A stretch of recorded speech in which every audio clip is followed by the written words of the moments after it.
पर्यावरणाचा समतोल राखण्यासाठी व संवर्धन करण्यासाठी शहापूर तालुक्यातील जिल्हा परिषद सावरोली बुद्रुक शाळा पुढाकार घेत आहे। विद्यार्थ्यांच्या दुसऱ्या सत्राची परीक्षा संपल्यानंतर सीड बॉल बनवण्याचा एक अनोखा उपक्रम हाती घेऊन तब्बल 20,000 सीड बॉल तयार केले आहेत।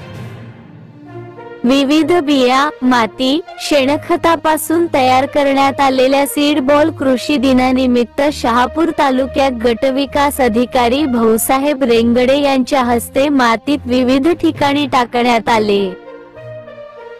शाळेतील पटसंख्या 74 असून विद्यार्थ्यांना निसर्गाविषयी प्रेम आत्मीयता जागृत करणे, पर्यावरण आणि मनुष्य यांचा सहसंबंधाची जाणीव करून देण्याच्या उद्देशाने या उपक्रमाची संकल्पना या शाळेतील शिक्षिका पूनम रवींद्र उबाळे यांची असून यासाठी त्यांनी विशेष प्रयत्न केले आहेत।